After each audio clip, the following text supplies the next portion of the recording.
Minnesota MUFON, thank you and welcome to the new Brighton Community Center here on January 11th, 2020. To our presentation, My Other Vehicle is a UFO Part 2. Our speakers today are Joe Swenson and Aaron Tank.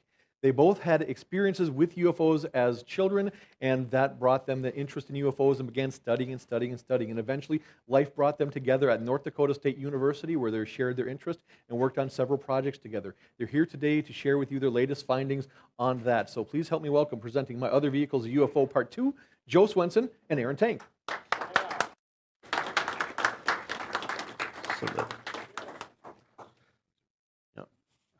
Okay. When I originally, can I come down? Yeah. No, try that. When I originally did this presentation, took a couple hours, and we had a few people in the audience that were from the U.S. Air Force. And since then, they have created a vehicle on this that has been spotted by MUFON. Okay, let's see. I want to be here.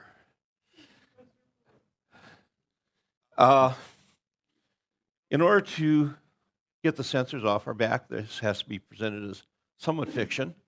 And so we have the Orion Consulate, and this is their actual logo. And I'll move on. And if you want to contact me, there's my name and numbers.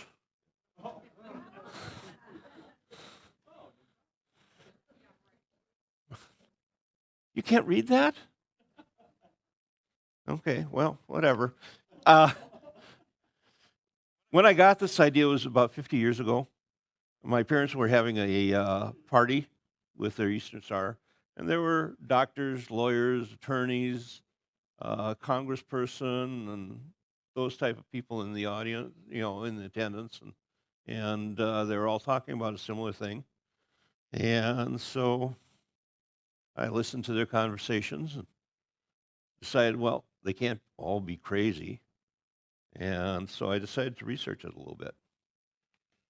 At that time, I had read the Young People's Science Encyclopedia cover to cover, so that was where I started, and realized that ionized gases glow. They're called plasmas. I learned opposites attract, likes repel from school experiments. I'm including the books here so that when you go through this and pause it, you can look up the books. And then, of course, we learned from von Braun that rockets are not a viable method to getting into space and maintaining space travel. And, people always tell me, well, why would it be you, and why couldn't someone else have done it? Or you can't do it. If it could be done, the government would have done it. Well, they have. So I just move on. A lot of the stuff we're dealing with is high voltages, and they can kill. They act as if they have a life of their own, so be very careful when you're using them. There have been a variety of movies that have portrayed basic scientific principles, like the original The Day the Earth Stood Still. And in there, they talked about a vehicle that travels at 4,000 kilometers per hour. And we'll get to that in a minute. I used to teach mad science. I'm retired. And I used to tell the kids, oh, heck, we're going to have some fun today. And scientists have all the fun toys. O is for observation. H is for hypotheses. E is for experimentation. C is for conclusion. And K, if you're lucky, you get new knowledge. Okay. The universe is composed of stardust. And I'm not doing that presentation on how we get stardust. But it's basically soot. And this soot kind of self-assembles into mass through gravity and electrostatics. And there's the formula for gravity and the one for electrostatics. And the spirals seem to be something that's natural. So you'll find these spirals everywhere. Tesla came up with the idea for alternating current while watching whirlpools form in a river while he was convalescing.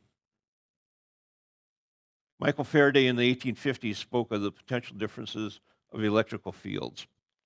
And so he talked with something like this, but there's a difference between these two fields. Oops. There's a difference between these two fields. And so if you have a point in one field and a point in the other field, you can actually draw power. They tried an experiment with that with the shuttle and blew out the circuits that they were trying. Okay, next. Here's some of the books that brought me to this point. You'll see Feynman lectures on physics, The Amateur Scientists, 4 lectures on relativity. Of course, the banned book, The Golden Book of Chemistry Experiments. It's banned in the U.S. Basic electronics, Einstein's Ideas and Opinions, Tapping Zero-Point Energy, Gravity, the Sea of Energy in which the earth floats in our holographic universe. Originally, when I did the original presentation, this dart here was the one that I had. Now that's a little bit too big to bring around. When we took it to where I presented, the trailer that we hauled it on had 1,200 pounds of scrap on it. And at 20 miles per hour, that 8-foot vehicle lifted the trailer off the road by over a foot. So it's really aerodynamic. And the thing is, the design was given to me by a fellow who was an aeronautical engineer, George Fleming. He's dead now, so I can mention his name. And he was one of the junior engineers on the Avro car. Don't let anyone fool you. They say it only got 6 inches off the ground. No, it crashed from 30,000 feet before they closed the project down. And the reason it crashed is because it had a hysteresis problem with the hydraulic feedback. I did a lot of research at the Hennepin County Library. I got the new picture instead of the old picture because it was the old library that I was working in. I looked up all the patents there. They used to have a patent repository library there. And so I filled 2 books, 3-inch binders with patents from the library. The 3-ring binders have disappeared from my house. This is normal operating procedure, I guess, for no such agency. And but I also studied a few other books, and here you'll find some of the other books I studied. I want to mention Tom Pauls here. He and I corresponded for decades via mail and email.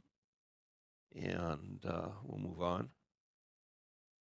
I also have a 3-inch binder of information I collected from NASA, the European Space Agency, and the Japanese Space Agency.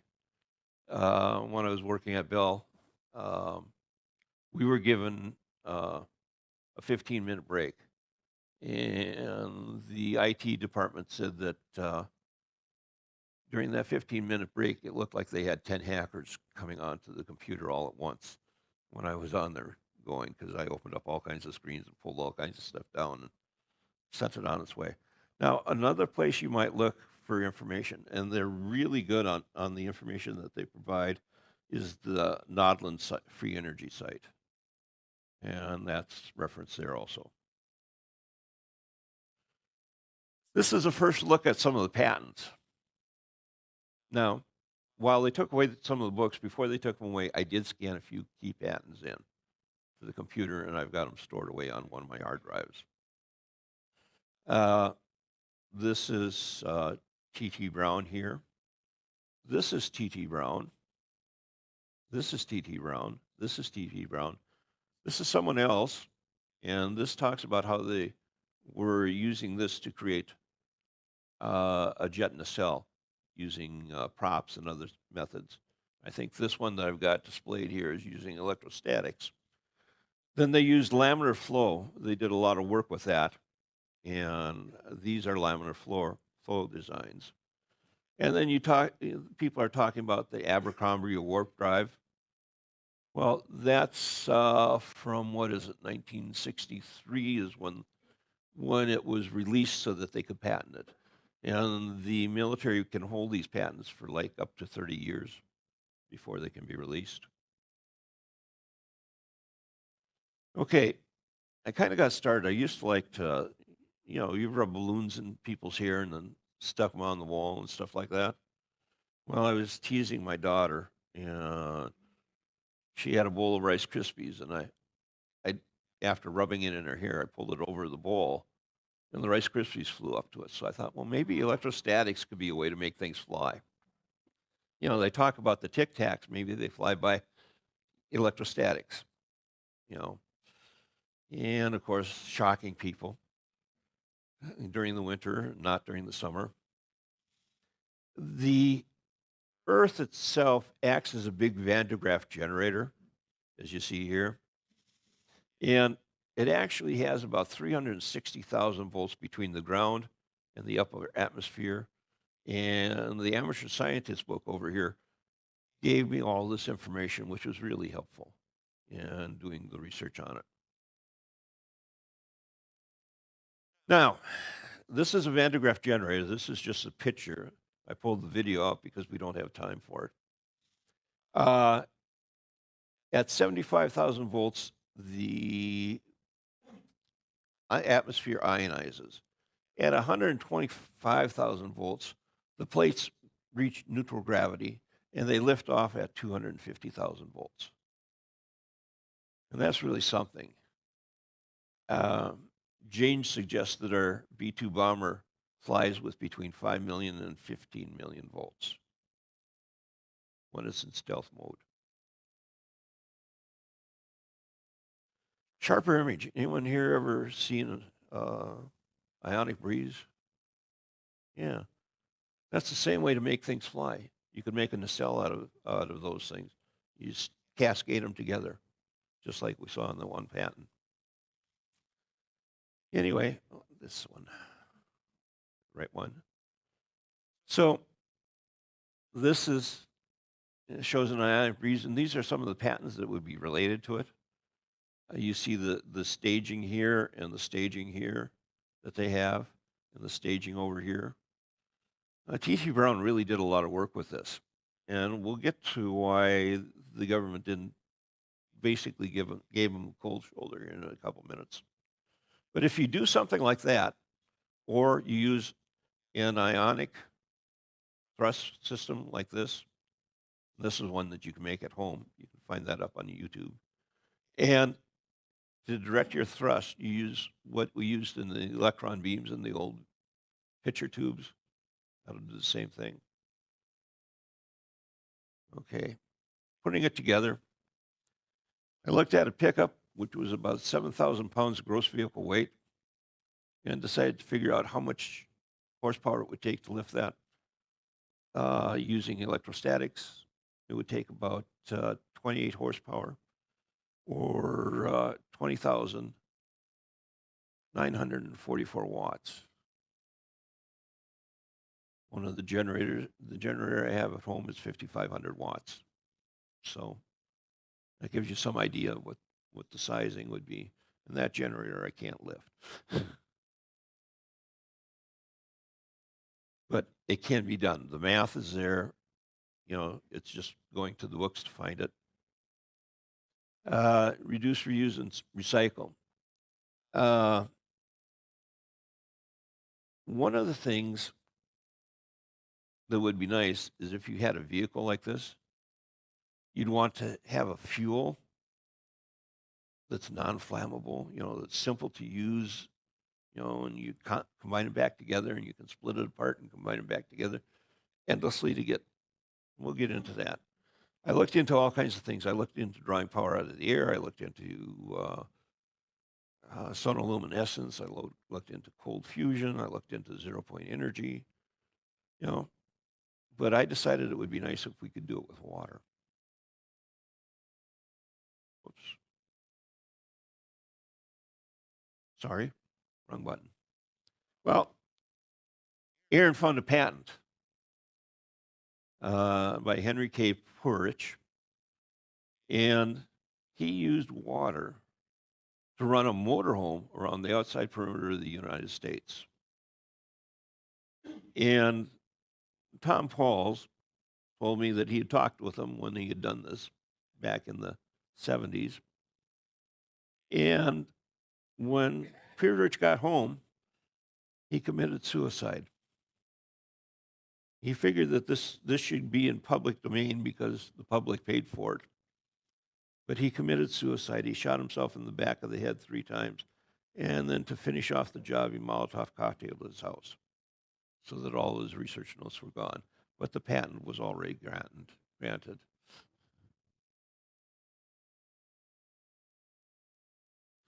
A few more books. We're going to talk about resonant chemistry here very briefly.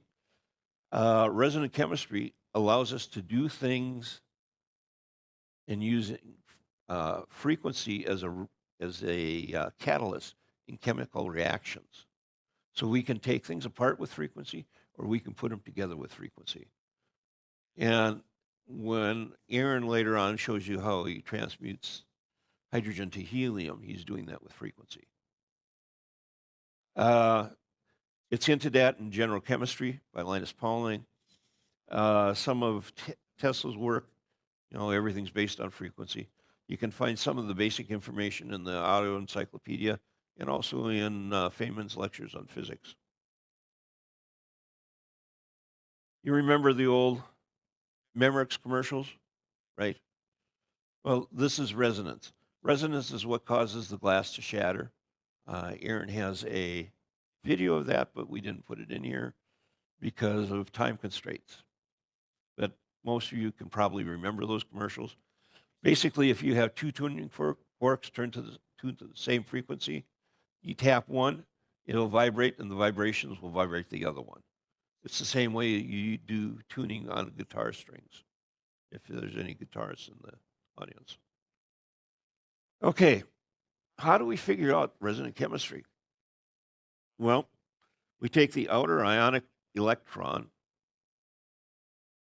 Where are we? There we are. Here. We figure out the distance here and the distance around, and then we use the speed of light to figure out what the frequency is. And Niels Bohr over here is the one who kind of came up with that whole idea.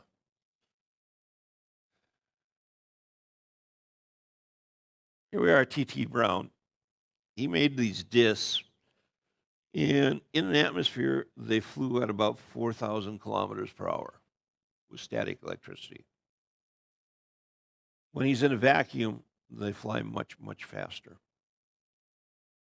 But that's what his research design came up with. Victor Schauenberger, during World War II, is credited with making the Foo Fighters, the 3-foot diameter things that the Allies saw during the war. Now, not all of them were probably from him, but some of them were. He also made a 50-meter diameter, and it used 2 electric drill motors. Now, I'm sure there were industrial motors that he was using, not hand drills. But with those 2 motors, one for suction, one for thrust, and he based everything on suction drive. They were able to take those to speeds of 9,000 kilometers per hour at 22,000 kilometers in altitude. So it's really something else that he could do with it. And he was brought over under Project Paperclip, and he went home very disgusted because the U.S. didn't want to talk to him. We'll get to why they didn't in a few minutes. Back a long time ago, when I first started doing this, there was a book called Magnetism, The Education of Physicists. And it was the basis of how Project Rainbow was developed. Anyone know what Project Rainbow was? Have you heard of the Philadelphia experiment? Yeah, that was called Project Rainbow. And because they were trying to bend light around the vehicle. Anyway, one of the stories that was originally in the original book of this, which was a very thin pocket thing that would sit into my pocket without any problems, like a cell phone. One of the original stories in there was how this physicist went over to England and was trying to stop the magnetic mines from attaching to boats. And so they wanted to make these ships invisible to the mines.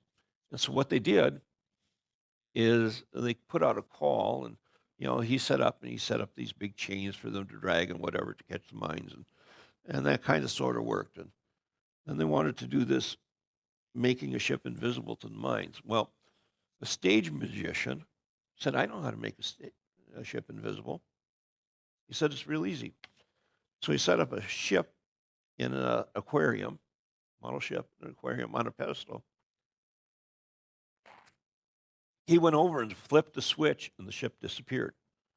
He turned the power off, and the ship reappeared. And just before that, he had made a girl disappear on stage, and they'd seen that. And they said, "Is it the same way you make the girl disappear?" And he said, "No, because it's problems with the human body if we do this. But it makes a ship disappear." Well, our government, they just said, "Well, it made the ship disappear, so we're going to do it." And so the horror stories you heard of Project Rainbow were true. I went back, you've heard of the Philadelphia experiment, and you've heard of the Unlay letters, probably, if you've gotten into this at all. But what actually happened there is they were using an ionic field, ionized plasma, to make the ship invisible, and it also played with time and space dimensional travel. So it covered 600 nautical miles in 10 minutes from dock to dock. There were after effects with the human body. People tend to disappear. People would get a far off look on their face and walk through walls and never be seen again.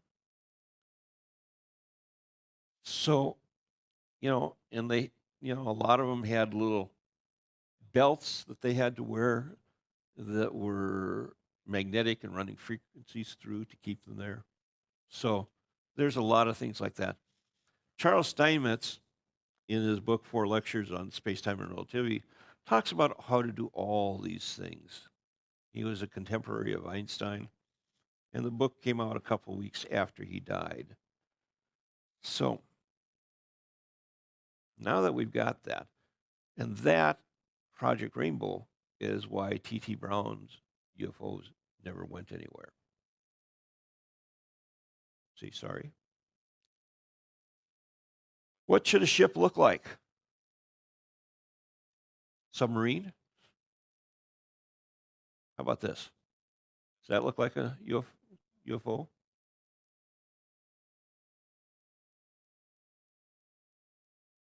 How about this? Battlestar Galactica? Or triangular? Okay, this one, and this one have all been used by our government.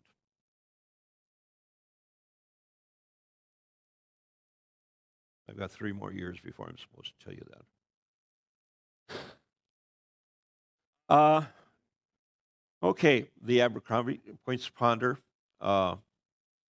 When you're doing this, you got to think, how do you breathe in space? There's nothing there really. A lot of soot, no air. How do you use a Privian space? In other words, how do you go to the bathroom? And what the shuttle does is they just send it out the door, and it sticks to the shuttle as they fly back in. So you see poop popsicles, that they have to watch out for. What about radiation hazards on biological organisms? The aliens have a good idea about that, so maybe we'll get into that at some other time. How hot is your vehicle, and how cold is space? You know that the inside doors of the space shuttle, you know what they are? They're solar collectors, but they're turned away from the sun to take the excess heat out of the vehicle. Okay, and where do your meals come from in space? Well, here you see kind of the Abercrombie dive. This is an advanced version of it. And this is more of a jet type of UFO saucer.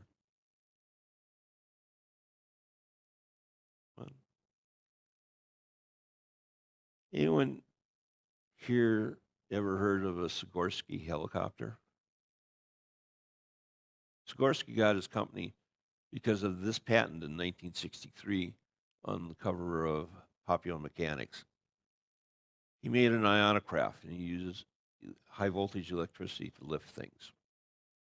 So this is his patent here. This is someone else's patent, basically the same type of thing. And Dudley here used the high voltage on a rocket in order to get it to fly straighter and higher for the same amount of energy put into thrust. This is a little bit more about how the high voltage works on rocket to make things fly. Another one of those patents from the U.S. Patent Office on UFOs. Now, we've done a lot of research on it. Here's another one. This is kind of an unusual one here, and it uses magnetic fields more than it does the ionic fields. So you can use both ways. Here we've got some of those staged thrusting devices. Off to the right, we have just a regular rocket over here type of thing. Venturi in and Venturi out. Here we've got stage thrusting devices, and these are what they were using originally to generate an output for jet field flight testing in chambers to check for aerodynamics. And then here we have the ionization version of it, which you can probably get from Sharper Image. Here is one of T.T. Brown's work, where he charged the front of the vehicle and the back of the vehicle, and that creates a valley and a hill. So you create your own gravity by vectoring the electricity on it.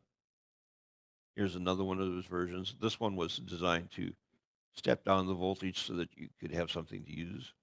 So you could take something like a magnetohydrodynamic generator or MHD generator to generate your high voltage. Here's another version of this for charging capacitors for additional work and bringing the voltages down to something closer to what people can use. This is a staged version here. It says Bennett on it, but this is actually T.T. Brown's work. He was working for Bennett at the time. Bennett patented the work. Thomas Henry Morey was looking at drawing power out of the air. And so he developed a cold vacuum tube. And that's what this is. And this is part of his power out of the air circuit over here.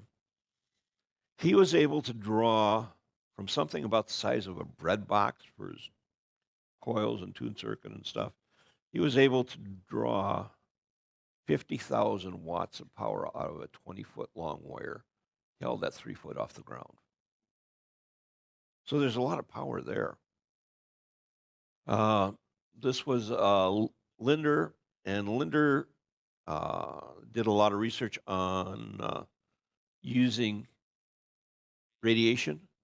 So radioactive batteries is what he was working on. And that's some of his. I went through probably about 30 patents of his on that one topic. Here's a more modern circuit for drawing power out of the air and powering a radio. And T.T. Brown, you know, these are your typical UFOs designs. And so typically you have, this is a positive charge, this is your negative down here, and these little balls down here, you short back and forth to ground in order to draw some of the charge to control your directional flow. He also added different plates and charging and discharging different plates to create flow. He did a lot of work with it. Come on. I hit the wrong button again. I'm sorry.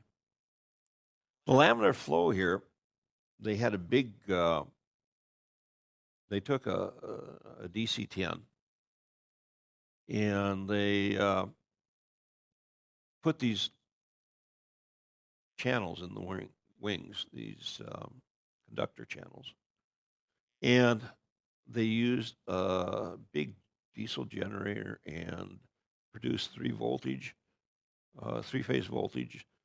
They took and used 75,000 volts to ionize the front end of it. And then they march with the waveform, they march that ionization down across, get it to move across the wings to provide lift. You can, doing any of these methods with electrostatics, you can take any ship design that you can think of and make it fly. So any shape that someone says is there, it looks like dumbbells. Yeah, you can make that fly. That'll work. These are some of the very basic patterns if you wanted to build your own UFO today that you would have to understand. Tesla's turbine. The reason for that is that allows you to take that water and turn it into high pressure steam and create your voltage.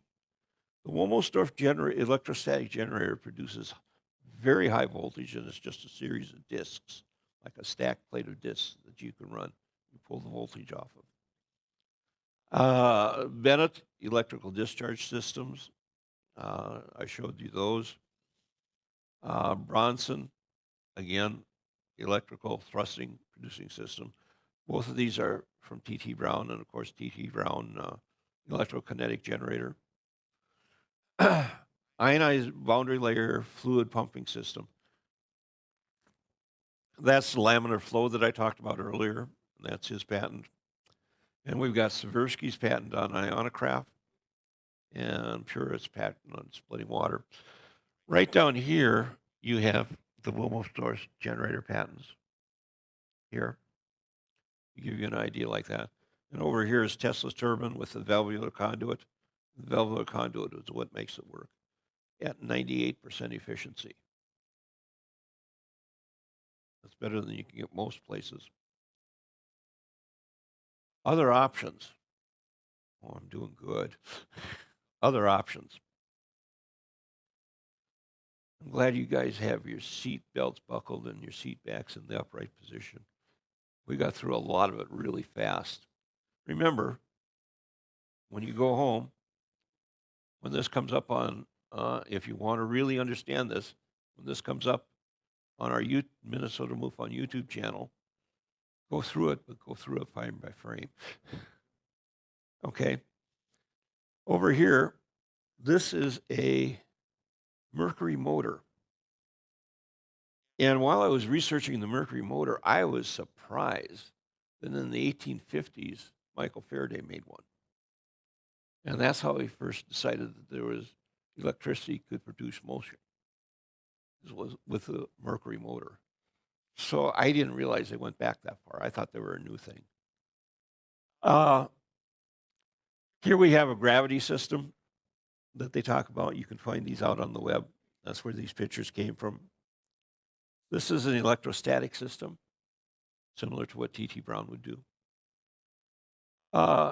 John Searle did this, and he has magnets within magnets. Now, there's a certain scale that you have to understand, like a law of squares type of thing, in order to get this to work. But he has circular magnets rotating out and out and out. And instead of disrupting the electrical field traditionally, like what I was doing, this uses the magnetic field to produce anti-gravity. And Einstein said that if you disrupt the electrical field and the magnetic field both, you disrupt the gravitational field.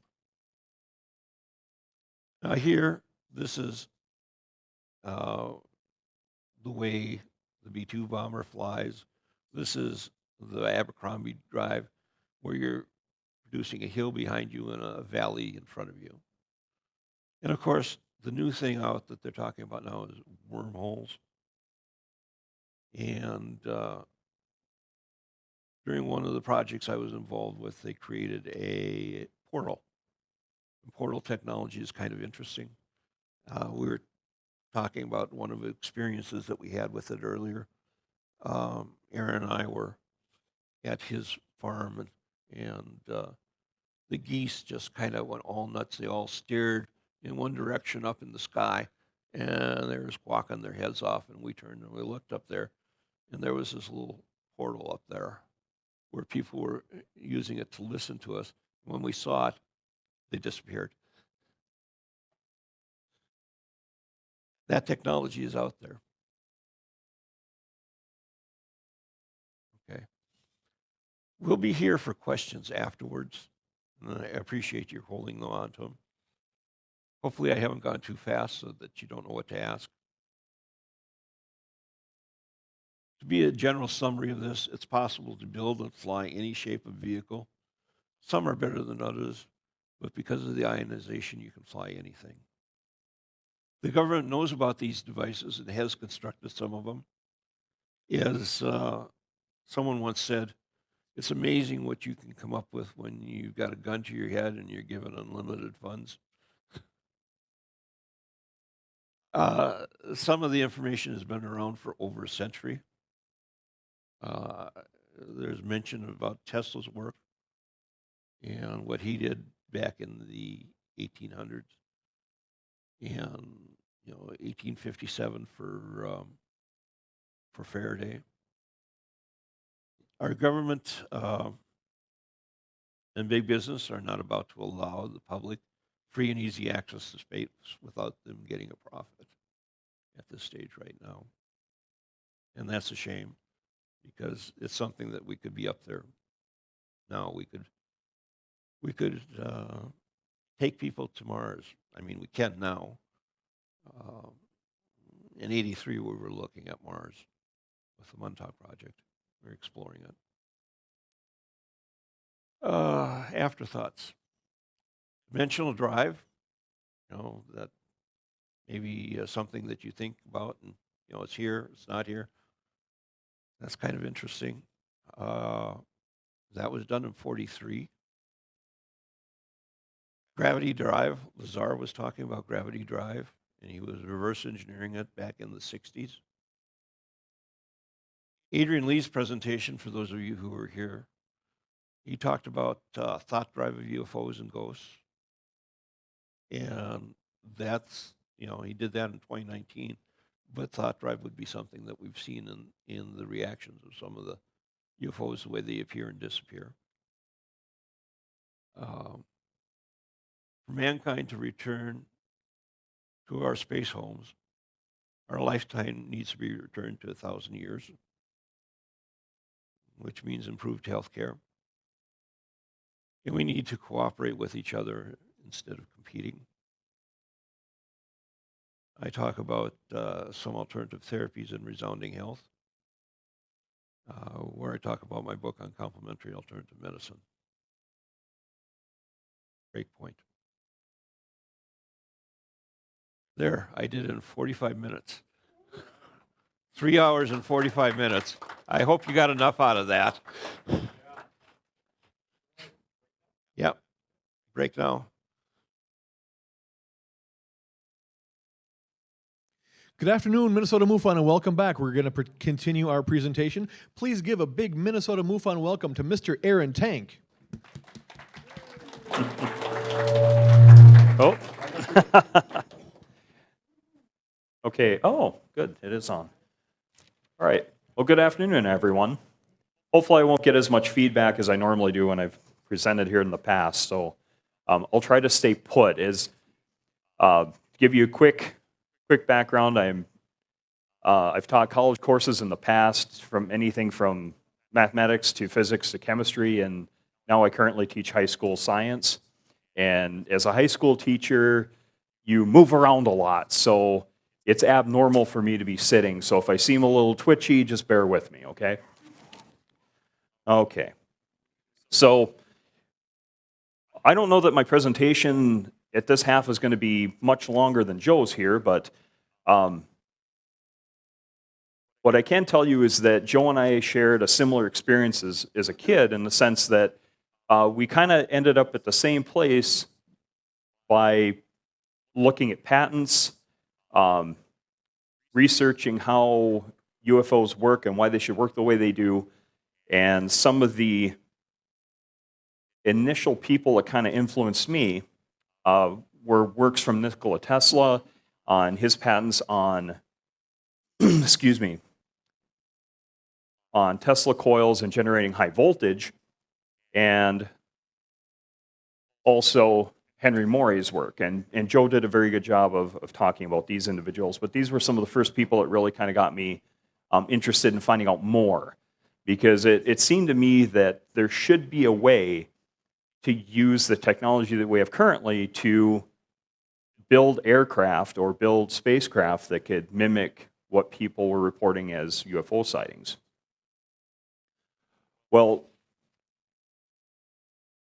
during my time at growing up and going to college at NDSU, I ended up majoring in chemistry, and I learned a lot about how atoms and molecules work and how they respond to electrical and magnetic energy, especially with regard to frequency. In fact, that's how chemists identify different materials in that are present, is through how they interact with different types of electromagnetic radiation.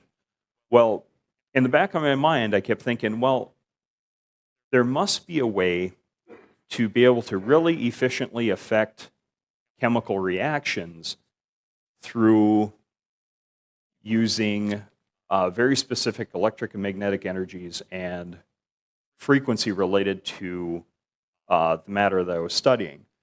And one of the materials I started to look at was water. And some of this was through discussions with Joe, in the sense that we felt that hydrogen would be a very good power source and water would be a very good vehicle for getting the hydrogen. So I sat down and started to look at, well, how is water really put together, and what geometry is really involved there, and what energies and frequencies would be required. So I sat down and actually developed a mathematical relationship to try to figure out what it would take to actually split water up in an efficient manner. So at this time, I was living in a really old house that had no insulation, and all the experiments I could do were basically in a glass that I pulled from the cupboard, a couple of copper wires, and a really crude power supply setup where I could adjust the frequency. And I adjusted everything so that I could put the power output into the water at a very, very particular frequency. And I found that when I started to cut down the voltage, I could actually get hydrogen to get produced at very, very low voltages, which would indicate a really, really high efficiency. Well, I thought, well, I'm working with stuff I scrounged around the house. Okay, obviously there must be someone out there that has done something similar with a bigger budget and more sophisticated equipment. Well, I started to poke around, and I ran across this gentleman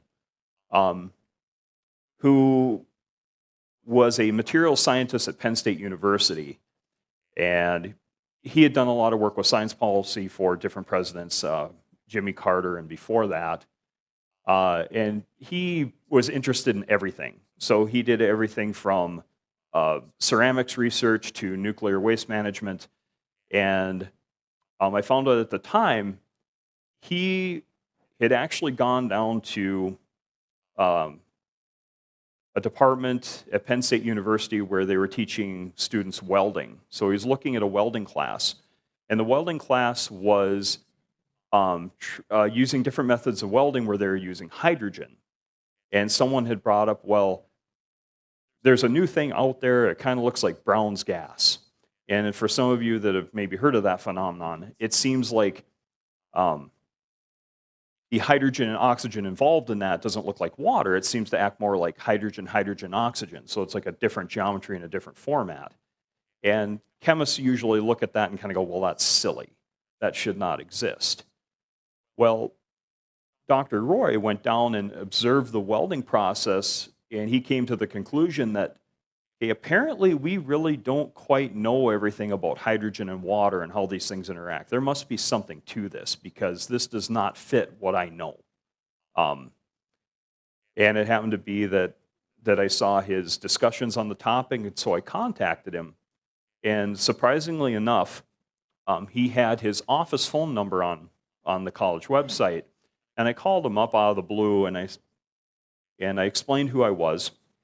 And I said, I understand you've been doing this research with Brown's gas, and I'm really interested in your work, and I think I can explain why things work the way they do. And he kind of went, oh, that's very special. And he started to hang up, and I said, are you finding that things are working at this specific energy and this specific frequency? And all of a sudden I hear him put the phone back to his ear, and he goes, who are you again? And so over the course of a few years, we shared information back and forth. And it found, basically information and data that was there seemed to indicate that there is a relationship between being able to manipulate chemical compounds and frequency. And that's nothing really new. It's just now there's a little more data to give some support to it. And a lot of you here have kind of mentioned that you're in the biomedical field, and the idea of using frequencies in medicine is nothing new. So that's just a different outlet or a different application for the same idea. Now, I'd love to talk about resonant chemistry all day long, because it is the pathway to cleaning up our atmosphere, and it is the pathway to universal recycling. But unfortunately, we'll have to cut our time short a little bit today. Okay. Well, in poking around with some of these ideas in resonant chemistry, I decided, well, it's time to expand the field a little bit. So I started to look at the idea of, well, how could you take these ideas and shrink them down and get a better feel for how matter is going to interact with the space around it? Well, I ran across Dr. Mallett's book on gravitation and trying to isolate pockets of gravity. And what was kind of interesting about Mallett is the reason he got involved in physics in the first place was, as a young kid, his dad was killed. And he had been obsessed for years with trying to figure out a way to be able to travel back and prevent his dad's death. So he came up with the idea of actually using lasers that would be confined to a space in a circle. So basically the laser goes around in a circle. And from his measurements, he found that you can actually isolate time and space within that circle. Now, he's only at the point where you can show a time dilation of a few milliseconds, but it's a step in the right direction. And I happen to have a chance to correspond with him a little bit and provide some ideas as to how you could actually expand this and get a slightly more efficient system for getting the same effect. And I was kind of curious if he'd considered, because in his measurements, he actually had created a bubble of space that was isolated. And I don't know if you've ever watched Star Trek or not. I'm sure there aren't any Star Trek fans in this crowd at all. But the idea of inertial dampening, he has an inertial dampener. That's what he has built. So within his ring laser, inertia is locked.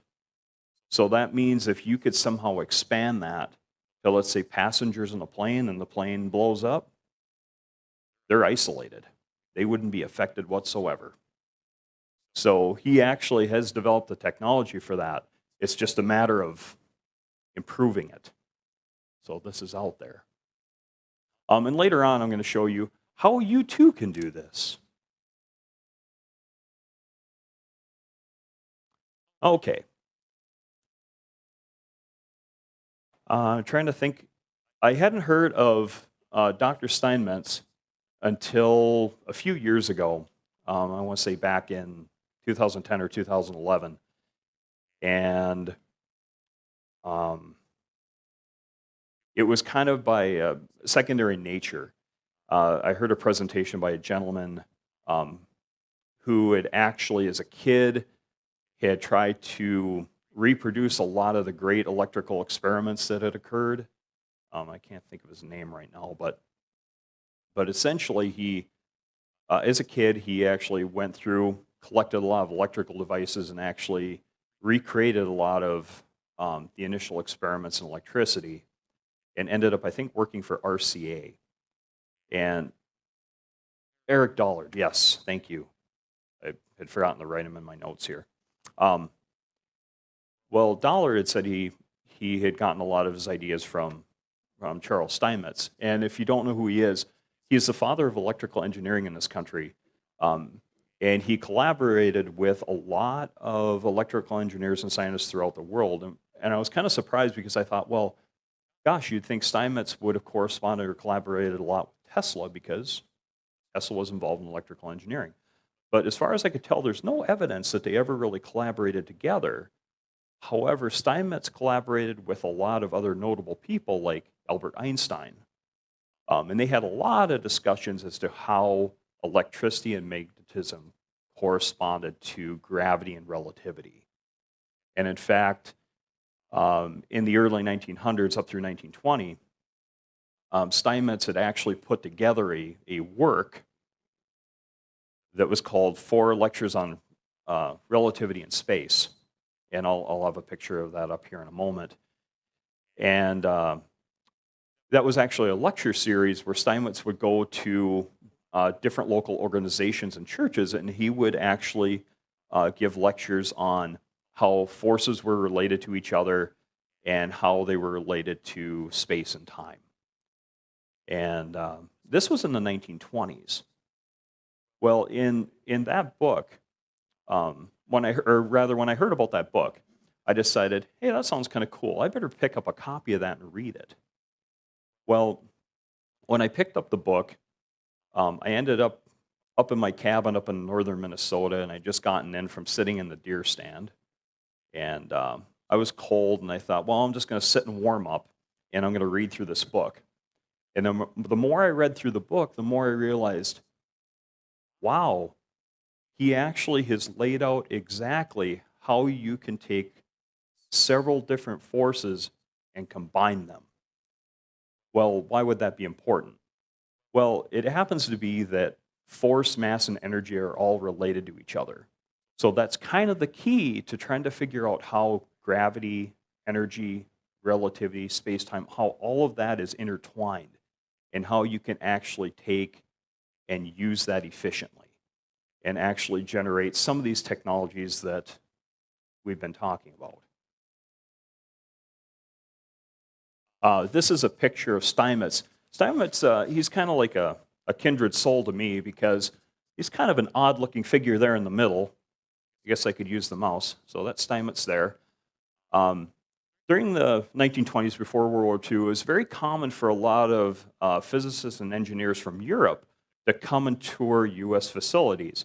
So this was a group of German scientists that came over in 1921 to New York to visit with Steinmetz and view this facility. So Albert Einstein's right here, and there are several other notable physicists in here as well. And of course, once the 1930s hit, then those visits stopped. But Einstein and Steinmetz collaborated quite a bit and came up with a lot of interesting connections. So this book, I'm going to recommend that if you can ever pick up a copy of this book, you should do that and take a look for yourself. And all this information will be put up on the MUFON site, I believe, or is it on the Google Drive?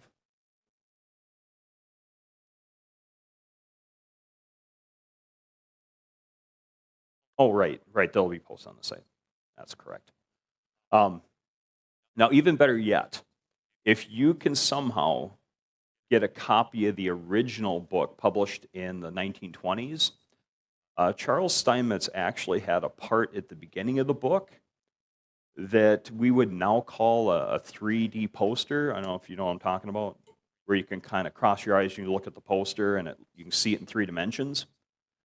Well, Steinmetz actually had a part at the beginning of his book that was a 3D poster. Now keep in mind, this was in the 1920s. But he essentially had a 3D poster in the front of the book where you could actually look at it and see pictorially how all this stuff connected together. And I'm still trying to get a copy of this book. I haven't shelled out the money for it yet. But I'm still looking for a copy that has that image in it. So what does Steinmetz have to say about forces? Okay. Well, we've expanded this a little bit in our modern view of forces, but he was mainly looking at circular force or centripetal force, electric forces, magnetic forces, and gravitational forces. Now, in this case, I've simplified things a little bit. Joe actually had a slightly different formula up here that involved inverse square. And I've reduced this one as well, just to give you a better feel for how this interconnects. But Steinmetz said if you consider these forces, then you can take the point of view that things work the way because of how they're put together. And when it comes to forces, a force is a force is a force. It doesn't matter what it is. It's a push or pull. Okay? So if you put these together, then you can start to consider how mass ends up pulling this all together. So when it comes to mass, we often think that it's something that that takes up space and is affected by gravity. Okay, and ultimately, when you consider what mass is made up of, then you're looking at a combination of particles that are a combination of electric and magnetic fields that have particular frequencies. Okay? So when you consider that, mass is really just a form of condensed energy. Okay? And most of you have heard of E equals mc squared, energy mass equivalence. Well, technically, we're just condensed energy. Okay? So anything that has mass is condensed energy. So how can you use this to pull everything together? Okay, so if we take this information and treat them like masses, and this is kind of unusual because most of the time, chemists and physicists kind of treat mass as a separate thing. You usually don't consider the magnetic and electric implications of that. But let's say that we do that. And we go ahead and put them together with Newton's law of universal gravitation. That's what this is. Developed way back in the 1600s, like 1666. Well, if we do that, all of a sudden we have a relationship between gravitational force, electric and magnetic fields. And we still preserve that inverse law relationship. Okay? So in other words, when you have a magnet, it attracts really well when it's really close, and it doesn't attract very well when it's far away. Okay? And that still applies. Okay? If we go ahead and include circular motion, which is a very common motion for most things in the universe, then we get something that looks like this. Okay, so great, I have a bunch of symbols up here. That's very special. What does that mean? Okay, what that means is if you can take your electric charge and combine it with a magnetic field, and you synchronize them, and you can adjust the distance in between, you can generate a non-contact force. So you know what a tractor beam is? You guys ever heard of that? You can generate a tractor beam. Okay? And this allows you to calculate, where did I go here? Calculate what charge you have and what magnetic field is required, and you can synchronize them based on the distance in between. Well, in my setup that's over here on the edge, that is the redneck version of this. And what I mean by that is I use stuff that I had available.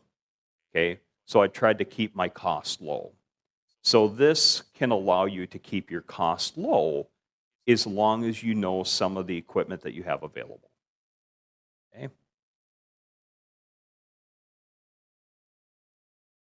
Okay, so how do you know I'm not pulling your leg? Okay, well, chemists and physicists and mathematicians will often use something called dimensional analysis to try to prove their point, or at least verify the viability of their mathematical expressions. Albert Einstein used this to develop E equals mc squared, energy mass equivalence. He used the same process. What I did was I tried to use, oops, where's my mouse? Here we are. I tried to use dimensional analysis here to verify that if force is in newtons, then all this messy stuff in here should also add up to newtons. So if you actually plug in the units that show up, hey, look, we get newtons. Yay! Okay, so what that means is this is on the right track. Okay, we should be able to make this work. Okay, of course, now those of you that are familiar with circular motion, well, circular motion involves periods and frequencies. So this allows you to also pull frequencies into the mix. So if you do that and plug in all your units, hey, what do you know? You get newtons again. Okay, so that means that if you knew what magnetic field you had available and the charge, and you matched up the frequencies and the distances, you could get a viable non-contact force out of there. So something like a tractor beam. Or you could turn it the other way and push away from the surface of the Earth. Okay, so it gives you a step in the right direction. Okay, and this is just a slightly neater version of this. Now I'm going to back up for a minute. Some of you probably noticed some of these pictures are on scrap pieces of paper. When I was sitting in my cabin, cold, and trying to warm up from being outside, and I was flipping through that book, I got to a point where I'm like, this is nuts. I've got to grab a pencil and I've got to grab some paper. And as I was sitting there warming up, I had an envelope and I had a scrap piece of paper from a local business. And in the course of an hour, I had this figured out. So that's how long it took me to put this together. So this actually wasn't the course of years. This took me about an hour. Okay? Okay, there's a slightly prettier version of it, so hopefully it's more readable. But again, the idea here is there's a relationship between electric fields, frequency, magnetic fields and their frequency, and the distance between them. Okay? And we can use that to generate essentially something that would be like artificial gravity. Okay, so I thought, well, this is kind of neat. I wonder if I could put something together to test this. Okay, and I considered several different ideas for testing this, and I thought, well, I'm originally trained as a chemist. Okay, so I thought maybe somehow I could put this together to actually try to duplicate something like Einstein's E equals mc squared. Okay, so in other words, I thought, well, maybe somehow I could take something like hydrogen gas and cause it to undergo fusion. Okay, and that's actually what that setup is on the side, is to try to test this idea here. Okay, so what this is getting at is there's a gravitational constant involved. So in other words, mass affects gravity, okay, which we're aware of. This part here is an after effect. This eventually cancels out because I'm going to be involving electric charges here, and they're going to be moving essentially at the speed of light, so most of this goes away. The charge involved is going to be related to the up and down box that you see there with the coil. Okay, so in other words, that's going to kick out a certain electric charge.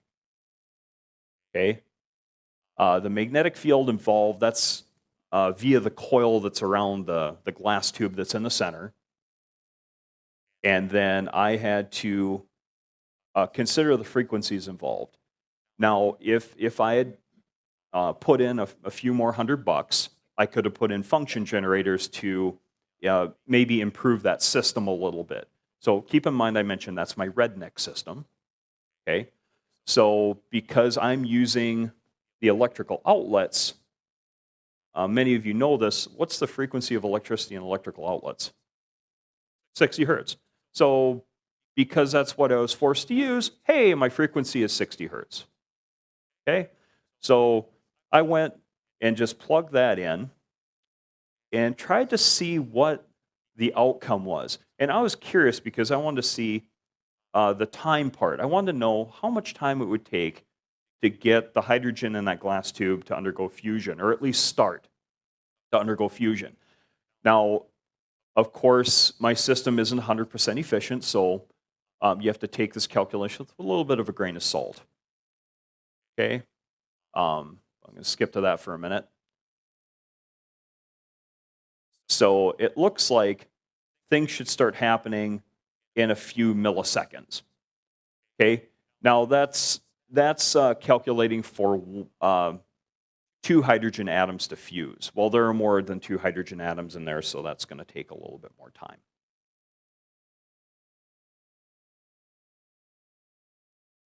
Okay, so where did I go to from here? Okay, well, in order to model that setup that you see there on the table, I had to consider the hydrogen atoms as Casimir surfaces. Now, on a bigger scale, you'd say like capacitor plates. Okay, so if you think of those hydrogen atoms like 2 metal plates, okay, or 2 conductive plates that are really super close together. Okay, if I do that and actually select, use the charge I have and the frequency that I know, then I could adjust how I handle the magnetic field to get this to happen.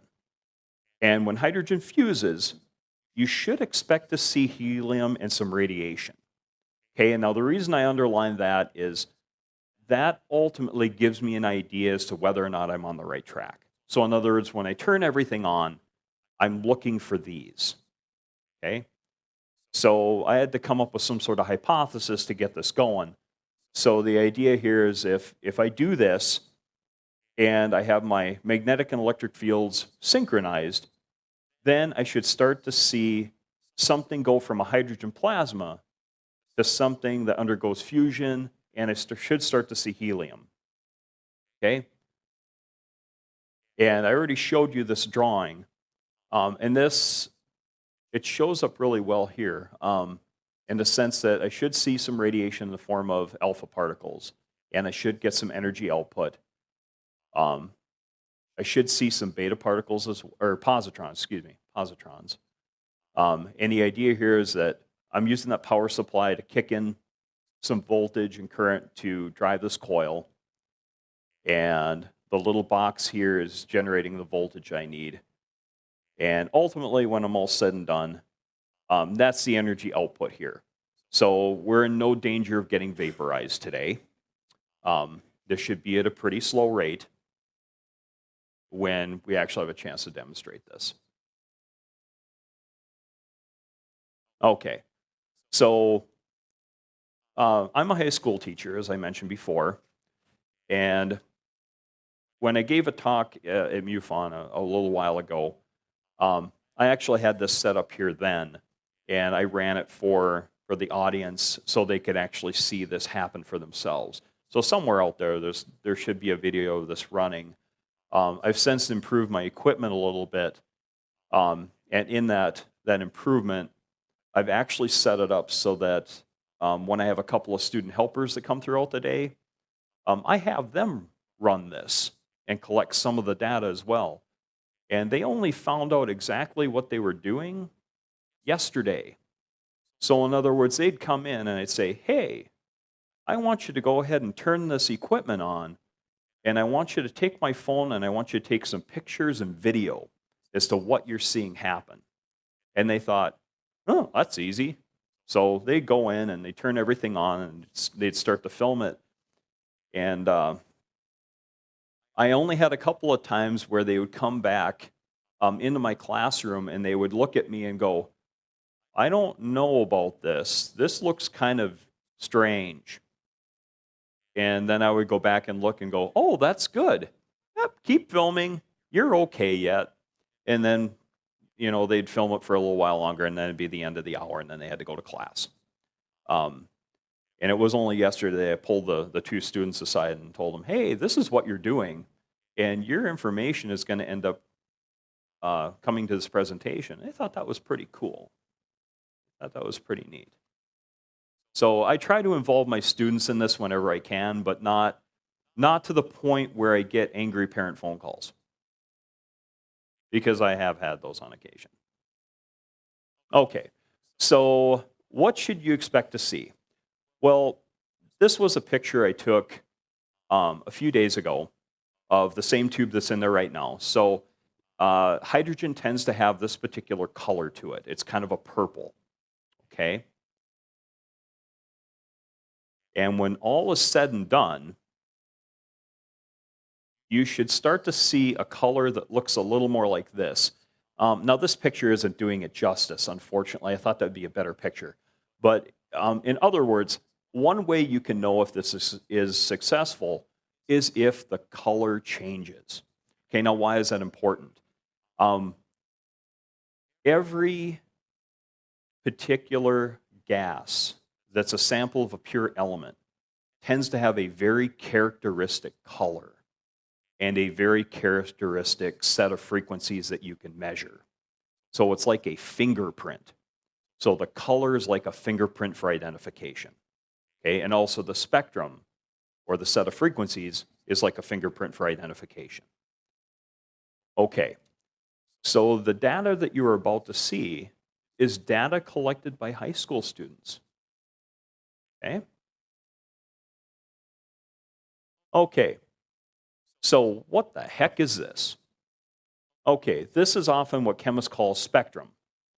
Okay, the peaks are the characteristic frequencies for the material in that gas tube. So these are the characteristic frequencies for hydrogen. Okay, now it doesn't matter where you get your hydrogen from. That's the fingerprint. That's what it should look like. Okay, when you turn the system on, things change. So for the moment, there's a peak here, and there's still this peak here a little bit, but now you have new peaks. Okay, technically you cannot have new peaks unless the material inside the tube is changing. Okay, now that's an enclosed glass tube.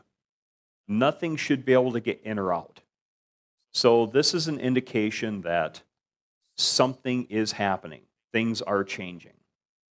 Okay, is it helium yet? We'll see.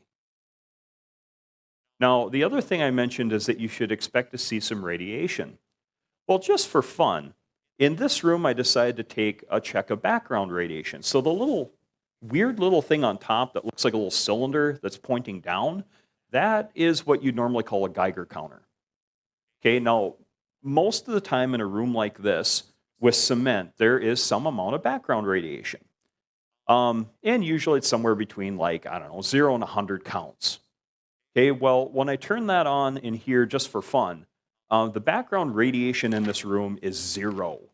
There is no radiation in this room, which is kind of unusual. Okay? The background radiation in the experimental setup room where I have the kids run this, it's kind of hard to see the numbers here, but the peak was 10 counts of radiation. And that's fairly natural. Okay, well, when the tube is running, what do you notice about this line? It does what? Yeah, it goes up. Well, it's kind of hard to see the numbers here. It's what did it go up to? Did it go up to 20? Wow. Well, no. this number up here, that is 3,000. So we went from 10 to 3,000. That's a lot of counts. Okay, in fact, I actually had a different set of data that I wasn't able to include because when we were running it, we had a power surge and it erased the file. So the maximum number of counts that we've achieved is actually 5,000. So that's another indication that, hey, something's happening here. There's something going on. So let's say that we look for helium. Okay, well, here's helium. Okay, these peaks are in different locations. Well, what do you know? This peak here is right here.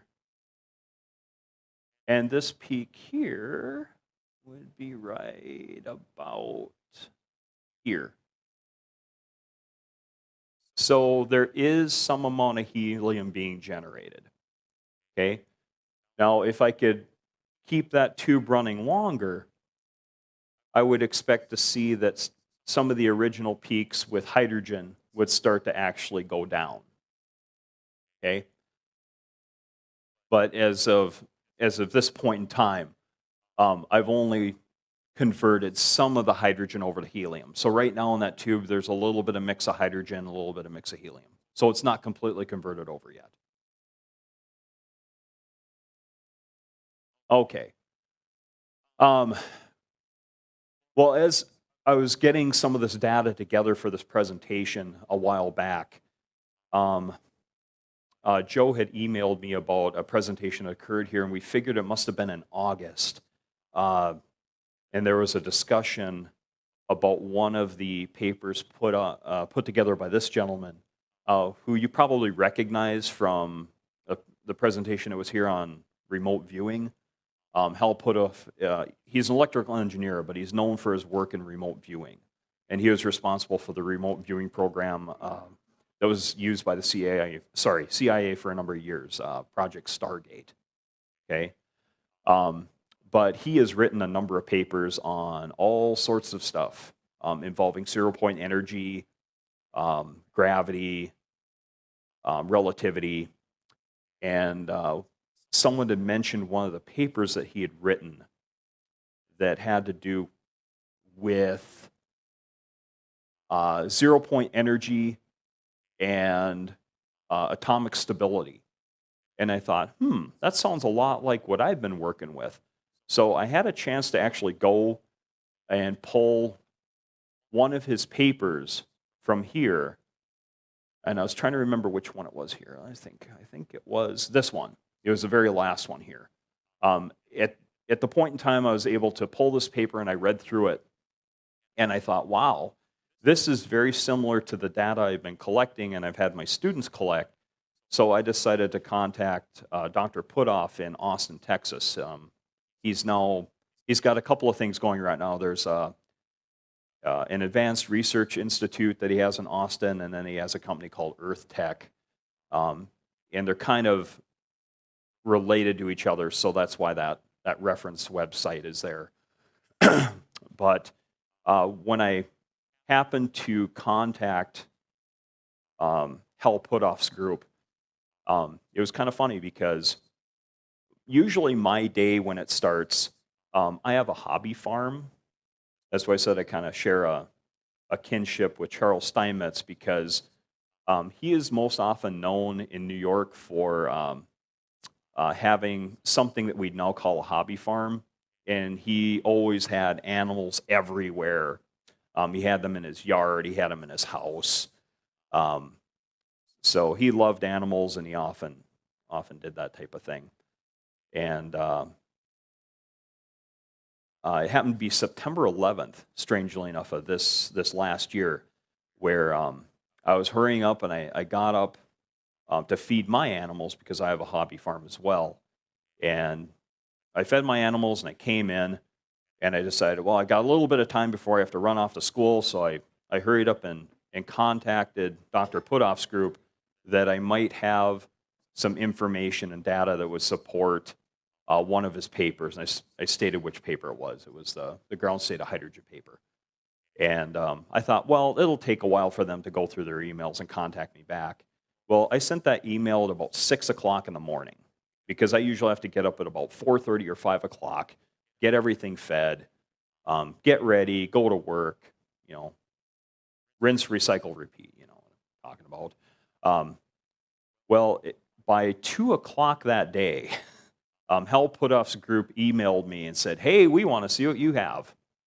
So very, very soon, now that I have all the data together, probably in the next few days here, this information is actually going to Austin, Texas for review.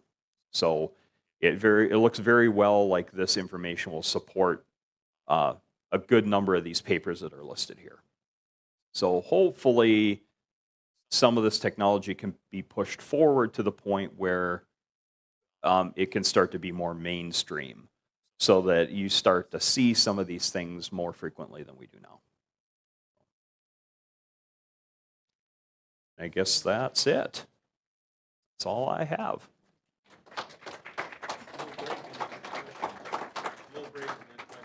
Yep. Oh, sorry. Go ahead. I was just saying, so Q&A, is that correct, crew? Q&A? So is the mic back here hot? Is the mic, so the mic in the back is hot. I've got a hot mic as well, so if anyone's got questions, you head back there or raise your hand and I will bring a mic to you. Got a question over here. Have you, No.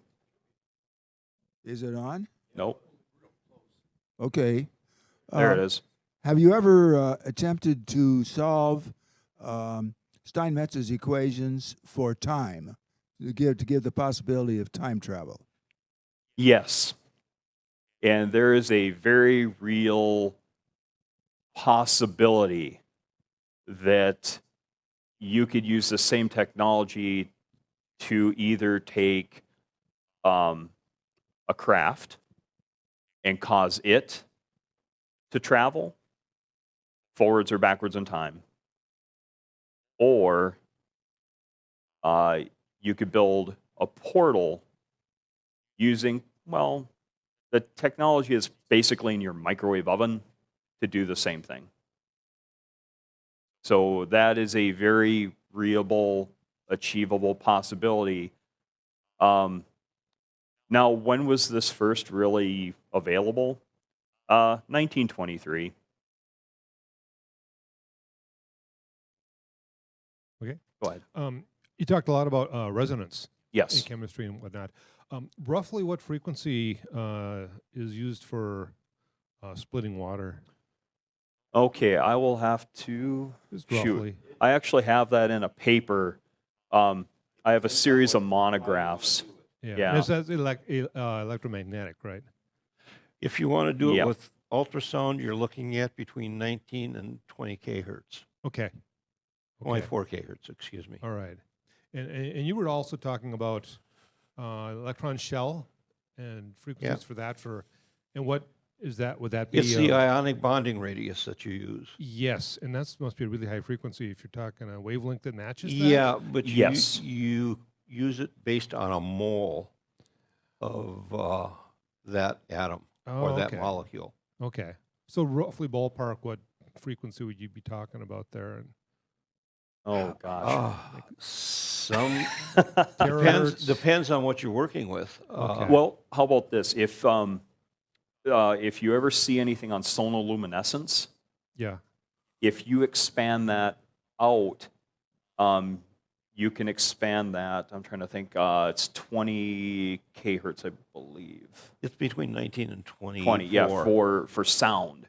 Okay. But you can expand that up or down. by octaves. All right. And there are different ways to calculate it. We tried a variety of methods. We used ionic bonding. We tried covalent bonding, actual averages of atomic radii, and you all get within the same general frequency. So it doesn't really matter how you calculate it. You can still get there. But what seemed to be kind of the trick to the whole thing is once you know that that initial frequency that you calculate, it seems to be that for splitting, it's based on overtones. So like a division by 3. Okay. If you were trying to combine, it seems to follow a division by 2. So there seems to be a combining is relationship. integration and Yep. division is differentiation. Yep. So it's a very similar Those are process. the calculus yeah. functions. Okay. All right. We're going to want everybody on the hot mic in the middle of the room so we can get you on the camera better.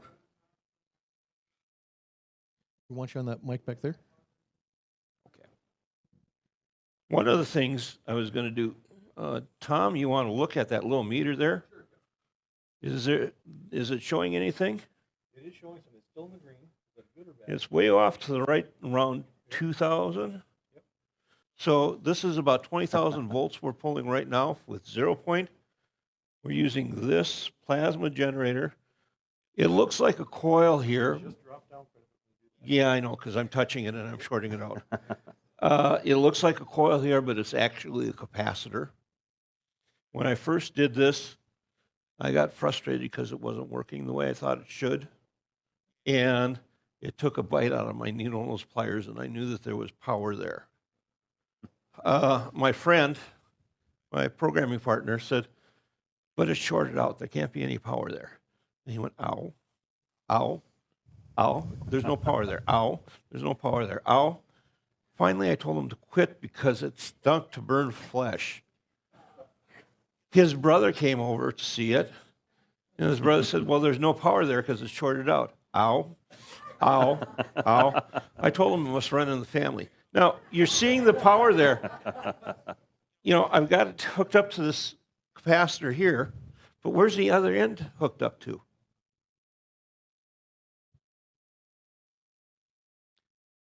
It's 0 point energy.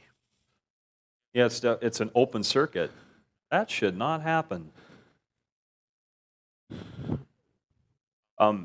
As a side note, I actually had a student experience that when I tried to scale up the work I was doing with Dr. Roy. I said that initially I had a glass of water with the 2 electrodes in. Well, we decided to scale it up to the size of a fish tank. And I had another student helping me with that, and we had everything together. And before we put water in, we decided, well, let's turn it on for fun. Well, he turned it on, and he had a multimeter that looked very much like that one. And he was looking at the 2 ends and going, why is this reading a voltage? He was just holding them in the air. And he was able to map out the voltages that were occurring throughout the room. He had a lot of fun with that for. Oh.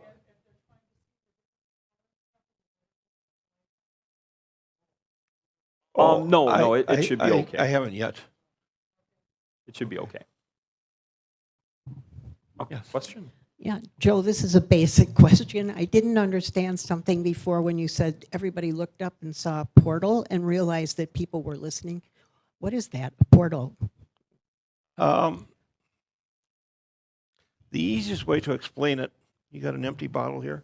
No, you don't. No, hold on. Just a minute, we'll give you an easy. Okay. Thank you. Empty bottle, right? Yeah, So, up in the air, can you see the hole in the empty bottle? yeah. Okay. That's kind of what it looks like. It's just a distortion in space, and you can see into that. So what was happening is we were visiting about some of this stuff, which is, you know, people want to find out about. And the geese were all getting noisy and raising ruckus. We couldn't communicate anymore, really. And they're all looking up in the one direction. Mm-hmm. And so we're going, well, what the hell are the geese going on about? And we look up there, and there's this little hole, just like you saw there, about the same size. And the only reason we took note of it is because I have a small hobby farm, so I have about 100 geese. That's a lot of That's noise. a lot of geese that are looking in one direction and making doing a this lot of exact same noise. thing. Well, how did it form? Huh? Are they just there naturally, or how does that form, the hole? Remember when he was talking about electromagnetic radiations? Yeah. And being able, that's how they form, is they're electromagnetic. The same way the ball lightning forms, only this forms with a hole. Okay. And thanks. so it's totally controllable. Oh. Someone was doing Yes. that to listen in on our conversation. Oh, and they could listen from that? Yeah, and they could Oh. also watch us too. Ah, okay, thank you. All right. So in this experiment, you're taking hydrogen and making helium out of it. Yes. Can you go the other direction, and would that make any sense for anything? Well, that's an interesting question because We should be able to, but we Yeah. haven't designed the circuit yet. yeah. Okay, can you foresee any usefulness for that? Well, that's a Well- good question because let's say you were trying to, let's say you adapted the system for a recycling process for, let's say, getting rid of radioactive waste. That would be a good application of it. Yeah. So that should be a doable thing. It should also be a very good system for removing carbon dioxide from our atmosphere. Say that once more. For removing carbon dioxide from our atmosphere. Oh, yes. Precipitating out the carbon Yep. and releasing the oxygen. Yeah. That means it would, because of the charge, it would filter down. So you could collect the carbon. Then you could turn it back into coal if you wanted to. What?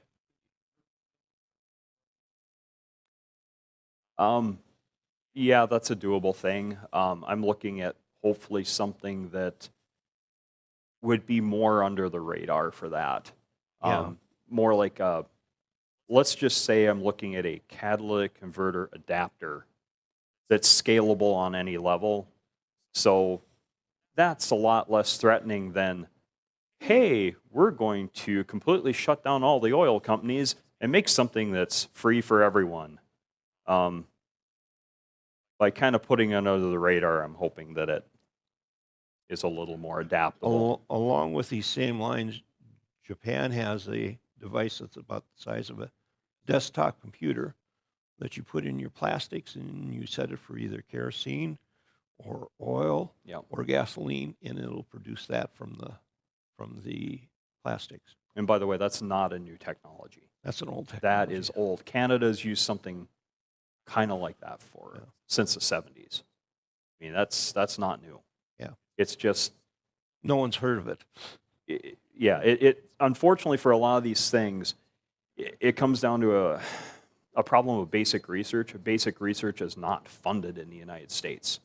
So that's why some of these things just kind of sit there. They don't happen. There's not funding for it, and for some of them, they're not immediately profitable.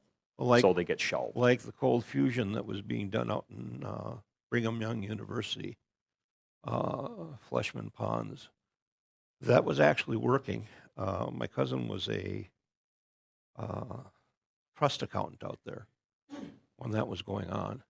And all of that went to Japan and Italy because they didn't want to hear about it here in the U.S.